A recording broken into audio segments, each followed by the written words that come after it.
Sa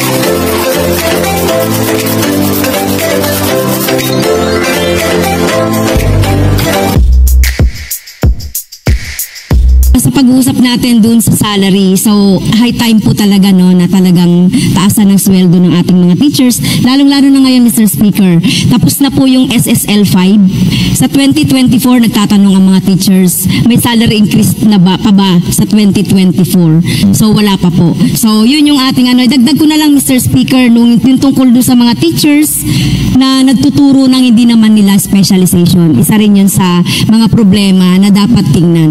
At yun pa, Mr. Speaker, marami pa po sana akong tatanong, pero basahin ko muna yung EDCOM report. At alam ko naman, we are one with the chairman of the basic education on how to improve our educational system talaga. At talagang ang priority natin, bata, estudyante, at lahat ng mga stakeholders. Kaya, yun na lang po, Mr. Speaker, and thank you po. Mr. Speaker, madagdag ko lang po, no?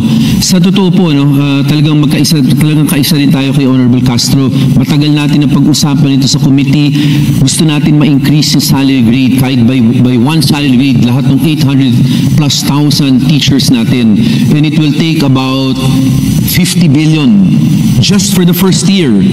And in fact po, I will also take this opportunity to also commend.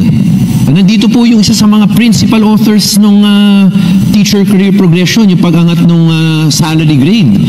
Honorable Asidre is one of our principal authors together with Speaker Martin. That is why po, kahit paano, nandito na tayo sa Committee on Appropriations. Sana po magtuloy-tuloy. First year pa lang na implementation po.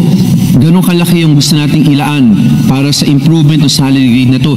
And if you recall, Honorable Castro, di ba sa teacher career progression nga natin, kune-question din natin, pinapatanggal natin yung mga tingin natin na napaka-subjective na mga kondisyon para ma-promote ang isang teacher. Katulad ng pagkuha ng kung ano-anong degree. Nang sabi sa atin ng iba, online na nga nakukuha yun eh.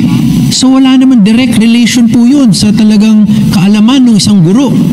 Ang gusto po natin masigurado na talagang kung gusto natin quality education, we also have to trust our teachers. We have to give them the due respect na talagang gusto rin po nila quality education. Okay. Thank you po, Mr. Thank you, Franz. Thank you, Honorable Castro. Majority Leader.